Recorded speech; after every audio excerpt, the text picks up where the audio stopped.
I'm about to share 6 food hacks that can drop your blood sugar by 30 to 50 points within minutes of eating, not expensive supplements, not medications with dangerous side effects. Just simple ways to eat the foods already in your kitchen that completely change how your body responds to them. I'm Dr. Sarah, and after 7 years specializing in geriatric medical problems, I've watched diabetic patients transform their A1C from dangerous levels above 9 to controlled levels below 7 without adding a single medication, just by using these 6 hacks. But I'm not going to tell you what they are yet, because if I reveal them too early, you'll leave before understanding why they work.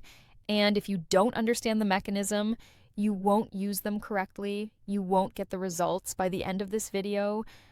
You'll know exactly what these 6 hacks are, the precise science of how each one works to lower blood sugar, and most importantly, how to implement them starting with your very next meal. This isn't theory, this is practical, actionable information backed by published research that you can use today and see results on your glucose meter tonight. If you're following along and this matters to you, comment, "Yes, I do, Sarah," right now. Let me know you're here and ready to learn something that could change your diabetes management forever. Before I give you the hacks, let me tell you about Thomas, 71 years old, type 2, diabetic for 12 years. Thomas was sitting in my office, hands shaking slightly as he looked at his latest lab results. His A1C was 8.9. His fasting blood sugar was consistently between 180 and 220. After meals, it would spike to 280, sometimes even 300. "The endocrinologist wants to start me on insulin," Thomas said, his voice tight. "I can't do needles, Dr. Sarah. I just can't." Thomas was already taking metformin, 1,000 milligrams twice daily, plus a sulfonylurea to force his pancreas to produce more insulin. Despite 2 medications, his blood sugar was completely out of control. His doctor had warned him about the risks, the cardiovascular damage, the kidney problems already showing early signs on his labs, the tingling in his feet that suggested nerve damage was beginning. But Thomas was terrified of insulin injections. The idea of stabbing himself multiple times a day, of always carrying supplies, of the risk of low blood sugar if he miscalculated the dose, it paralyzed him with fear. So I taught Thomas these 6 food hacks, and I explained the science. I showed him exactly how to implement each one. He was skeptical at first. "Just changing how I eat the same food?" he asked. "That's really going to make a difference?" I told him to try it for 1 month, check his blood sugar religiously, see the results for himself. Thomas implemented all 6 hacks. He was meticulous about it. Every single meal he used these strategies. 1 month later, his average blood sugar had dropped from 220 to 165. His post-meal spikes were lower, rarely exceeding 200. 3 months later, his A1C was 7.1. His fasting blood sugar was consistently 120 to 140. His post-meal spikes rarely went above 180. His endocrinologist was shocked. "Whatever you're doing, keep doing it," she told him. We're holding off on insulin." Visual cue, chart showing Thomas's blood sugar improvement over 3 months. Thomas avoided insulin completely. Same foods, different way of eating them. If you're understanding why this is so important, if you want to learn these same hacks Thomas used, comment, "Yes, I do, Sarah." So I know you're with me on this. Now, before I give you all 6 hacks, you need to understand the basic physiology of what's happening in your body, because when you understand the mechanism, these hacks make perfect sense and you'll use them correctly. When you eat carbohydrates, they break down into glucose. That glucose enters your bloodstream, causing your blood sugar to rise. Your pancreas detects this and releases insulin. Insulin acts like a key, unlocking your cells so glucose can enter and be used for energy. In a healthy person, the glucose moves from blood into cells and blood sugar comes back down. Simple. But in type 2 diabetes, your cells become resistant to insulin. The key doesn't work as well anymore. Your pancreas has to produce more and more insulin to get the same effect. Eventually, your pancreas can't keep up. Your blood sugar stays elevated. Here's what makes this so dangerous. High blood sugar is toxic to every organ in your body. It damages the tiny blood vessels in your eyes, causing diabetic retinopathy and eventual blindness. It damages the filtering units in your kidneys, leading to kidney failure and dialysis. It damages the nerves in your feet and hands, causing painful neuropathy and increasing amputation risk. It damages your heart and blood vessels, dramatically increasing your risk of heart attack and stroke. Every day your blood sugar stays elevated, more damage accumulates silently, invisibly, until suddenly it's not invisible anymore. The goal is to minimize blood sugar spikes, keep your glucose as stable as possible, prevent those dangerous peaks after meals. And that's exactly what these 6 hacks do. They either slow down glucose absorption, improve insulin sensitivity, or change your metabolic response to the food you eat. Let me give you all 6 hacks right now. Hack number 1. Eat your vegetables first. Before you touch your protein or carbs, eat all your non-starchy vegetables first. Hack number 2. Add vinegar to your meal. 1 to 2 tablespoons of apple cider vinegar, either in your food or diluted in water. Hack number 3. Take a 15-minute walk after eating. Not before, not 2 hours later, within 15 minutes of finishing your meal. Hack number 4. Cool your starches. Cook your rice, potatoes, or pasta, then cool them in the refrigerator before eating. Hack number 5. Add cinnamon to your food. 1 to 2 teaspoons per day mixed into meals or beverages. Hack number 6. Never eat carbs alone. Always pair them with protein, fat, or fiber. Those are the 6 hacks. Simple, practical, free. If this information is valuable to you, let me know by commenting, "Yes, I do, Sarah," and then share this video with someone you know who's struggling with diabetes. Now let me explain exactly how each one works and why it's so effective. Hack number 1 is eating vegetables first.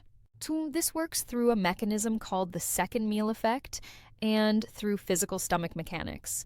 When you eat non-starchy vegetables first, you're filling your stomach with high-fiber, low-calorie food. The fiber forms a physical barrier in your digestive tract. When you then eat your protein and carbohydrates, they have to pass through this fiber mesh. This slows down the absorption of glucose. Instead of a rapid spike, you get a gradual rise. Your pancreas can handle gradual. It struggles with rapid. A study published in Diabetes Care had diabetic patients eat the same meal in different orders. When they ate vegetables first, protein second, and carbs last, their post-meal blood sugar was 29% lower than when they ate carbs first. Same food, same calories, different order, dramatically different blood sugar response. The vegetables also trigger the release of GLP-1, a hormone that slows stomach emptying and increases insulin sensitivity. Your body literally responds differently to the same food depending on what you ate first. Here's how to implement this. At every meal, eat your salad or cooked vegetables first. Finish them completely before moving to your protein. Then eat your protein. Save your carbohydrates for last. If you're having rice or bread or potatoes, eat them after everything else. This feels strange at first. We're trained to eat foods mixed together, but after a week it becomes automatic and the blood sugar benefits are immediate. You'll see lower post-meal readings the very first time you try it. Hack number 2 is adding vinegar to your meal. Vinegar contains acetic acid, which has multiple beneficial effects on glucose metabolism. First, it slows gastric emptying. Your stomach takes longer to send food into your small intestine, which means slower glucose absorption. Second, acetic acid improves insulin sensitivity. It enhances the ability of your cells to respond to insulin. So the same amount of insulin moves more glucose out of your blood and into your cells. Third, it inhibits enzymes in your digestive tract that break down starches into simple sugars. Fewer simple sugars means less glucose spike. Research in the Journal of Diabetes Care showed that 2 tablespoons of vinegar before a high-carb meal reduced the post-meal blood sugar spike by 34%. Another study found that vinegar improved insulin sensitivity by 19 to 34% in people with insulin resistance or type 2 diabetes. Here's how to use this hack. Take 1 to 2 tablespoons of apple cider vinegar with your meal. Mix it into a salad dressing, dilute it in a glass of water, and drink it with your meal. Use it to marinate meat. Just get 1 to 2 tablespoons into your system around the time you eat. Important note: don't drink straight vinegar. It can damage your tooth enamel and irritate your esophagus. Always dilute it. Hack number 3 is taking a 15-minute walk after eating. This is incredibly powerful. When you eat, glucose floods into your bloodstream.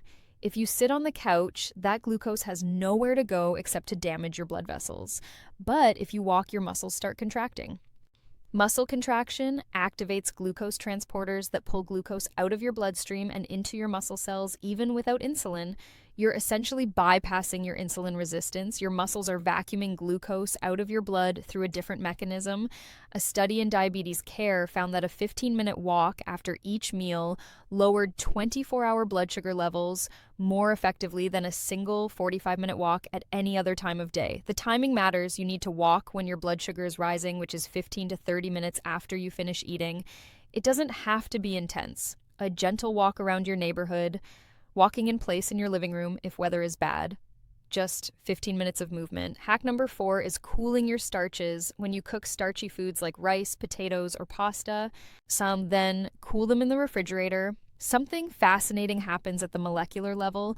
The starch molecules rearrange themselves into what's called resistant starch. Your digestive enzymes can't break down resistant starch as easily. This means less glucose gets absorbed, more starch passes through your system undigested, feeding your healthy gut bacteria instead of spiking your blood sugar. Studies show that cooling and reheating rice can reduce its glycemic impact by up to 40%. Here's how to use this. Cook your rice, potatoes, or pasta. Let them cool completely in the refrigerator for at least 12 hours. You can reheat them before eating. The resistant starch remains even after reheating. This is perfect for meal prep. Cook a big batch of rice on Sunday, refrigerate it, and use it throughout the week. Every serving will have a lower glycemic impact than freshly cooked rice. Hack number 5 is adding cinnamon. Cinnamon contains compounds that mimic insulin's effects and improve your cell's ability to respond to insulin. Research published in the Journal of the American Board of Family Medicine found that 1 to 2 teaspoons of cinnamon per day lowered fasting blood sugar by 10 to 29% in type 2 diabetics. Add it to your coffee, your oatmeal, your yogurt, sprinkle it on vegetables, mix it into meat rubs. Just get 1 to 2 teaspoons daily. Use Ceylon cinnamon if possible. It has lower levels of coumarin, a compound that can be harmful in large amounts. And hack number 6 is never eating carbs alone. Always pair them with protein, fat, or fiber. When you eat carbs by themselves, and they digest quickly and spike your blood sugar fast. But when you combine them with protein, fat, or fiber, digestion slows dramatically. The fat and protein trigger hormones that slow stomach emptying. The fiber creates that physical barrier we talked about. The result is a much gentler, slower rise in blood sugar. Instead of eating toast alone, have it with peanut butter and a handful of nuts. Instead of eating fruit alone, pair it with cheese or Greek yogurt. Instead of crackers alone, have them with hummus or avocado. This one simple rule can cut your post-meal blood sugar spike in half. If you're still with me and understanding these critical hacks, comment, "Yes, I do, Sarah," right now. I want to know the OG Sarah community is learning and growing together. Now let me tell you about Linda. She's the hope story that shows you what's possible when you use all 6 hacks consistently. Linda was 68 years old when she came to see me. She wasn't diabetic yet, but she was close. Her fasting blood glucose was 118. Her A1C was 6.2. Pre-diabetic, her doctor had told her, "You're on track to develop full diabetes within a few years. We need to watch this carefully." Linda was scared. Her mother had died from complications of diabetes, kidney failure at 74. Linda remembered watching her mother deteriorate, the dialysis, the amputations, the suffering. "I don't want to end up like my mother," Linda told me. "What can I do?" I taught Linda these 6 hacks. She implemented them religiously. She was obsessive about it. Every meal started with vegetables. And she added vinegar to her salad or diluted it in water with every lunch and dinner. She walked for 15 minutes after every meal, even in the rain. She meal prepped her rice and cooled it. She added cinnamon to her morning coffee and afternoon yogurt. She never ate carbs alone. She also tracked her blood sugar meticulously before meals and 2 hours after. She wanted to see which hacks made the biggest difference for her personally. For Linda, eating vegetables first made the single biggest difference, dropping her post-meal blood sugar by an average of 35 points. The post-meal walk was second, dropping it another 25 points. Vinegar added another 15 points of improvement. Within 6 months, her fasting blood sugar dropped from 118 to 102. Her A1C went from 6.2 to 5.8. 1 year later, she was at 94 fasting and 5.6 A1C, and she completely reversed her pre-diabetic trajectory. Same hacks, different starting points. Thomas avoided insulin, Linda reversed pre-diabetes, both saw dramatic improvements. If hearing Linda's success gives you hope, if you believe you can make these changes too, comment "Yes, I do, OG Sarah," and be part of this informed community. Here's what I want you to do, starting with your very next meal. First, pick 3 of these hacks and commit to using them consistently for 1 week. I recommend starting with eating vegetables first, taking a post-meal walk, and never eating carbs alone. Those 3 are easy to implement and highly effective. Second, check your blood sugar before the meal and 2 hours after. Write it down.